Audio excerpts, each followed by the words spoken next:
Liverpool est de retour sur la scène. Selon le Mirror, les Reds n'ont pas encore jeté l'éponge pour Raphinha, qu'il avait déjà dans le viseur lors de la période hivernale. À l'époque, même l'agent du joueur de Leeds United, Deco, avait confirmé l'intérêt de Liverpool pour son joueur et révélé les approches des Anglais pour l'international brésilien. Avec la volonté de renforcer leur équipe pour la saison prochaine, les Anglais pensent toujours à l'ailier droit de 25 ans malgré son contrat effectif jusqu'en juin 2024. Une chose qui importe peu à Jürgen Klopp, qui se serait chargé de demander au club de signer le joueur de Leeds au cas où le départ de Sadio Mané serait confirmé. Cette information est révélée au moment où le Camp Nou a tout préparé pour lancer une offensive et s'attacher les services de l'international brésilien. En Catalogne, Sport affirme que le Barça va envoyer son directeur sportif Matteo Almani en Angleterre pour accélérer l'opération.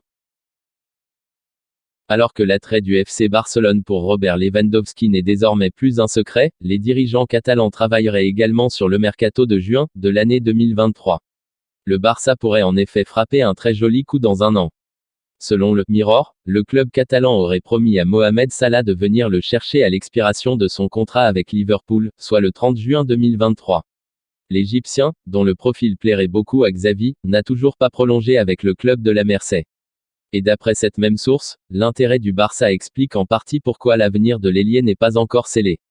La situation contractuelle de Salah pourrait également pousser les Reds à le vendre dès cet été afin d'éviter un départ libre l'année prochaine. Arrivé à Anfield en 2017, en provenance de l'AS Roma, Mohamed Salah a disputé 254 matchs toutes compétitions confondues, pour un bilan de 156 buts et 63 passes décisives. Bien qu'étant l'une des options les plus populaires à l'époque, Ousmane Dembélé ne sera finalement pas un joueur du Paris Saint-Germain. Le joueur lui-même considérait cette option comme l'une des plus intéressantes, car elle signifiait le retour au pays et évoluer aux côtés de son ami Kylian Mbappé. Mais non. Avec l'arrivée de Luis Campos comme directeur sportif parisien, le club a notamment décidé d'aller chercher d'autres alternatives pour rester dans les clous du fair play financier avec notamment le salary cap. L'équipe francilienne est consciente que ses besoins sportifs les plus pressants se situent au milieu de terrain, et non en attaque. C'est l'une des principales raisons pour lesquelles El Mosquito voit la porte se refermer du côté du PSG. Alors que les portes du Parc des Princes sont maintenant closes, le représentant de l'ailier tricolore concentre désormais ses efforts pour envoyer son protégé à Chelsea qui est entré dans la danse récemment dans ce feuilleton. L'offre de prolongation du FC Barcelone est sur la table, et le club blaugrana est clair, celle-ci n'augmentera pas d'un centime. Il semble que dans les prochains jours, l'affaire pourrait être définitivement réglée, que ce soit avec une fumée blanche au Camp Nou ou une nouvelle aventure dans le sud de Londres pour Dembélé. Depuis son transfert vers le FC Barcelone en provenance de la Juventus Turin à l'été 2020, Miralem Pjanic n'est plus vraiment au niveau qu'il avait lors de ses plus belles heures en Serie A. Après un prêt au Beşiktaş la saison dernière, le Bosnien et son club lui cherchent une porte de sortie pour cet été.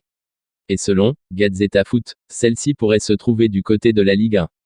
L'Olympique de Marseille serait entré en contact avec le club blaugrana pour un prêt du milieu de terrain de 32 ans. Mais il semblerait que le club dirigé par Joan Laporta privilégie un transfert sec. Affaire à suivre. Merci d'avoir suivi cette vidéo du début jusqu'à la fin, n'hésitez pas de liker et de vous abonner sur cette chaîne si vous avez aimé mes contenus.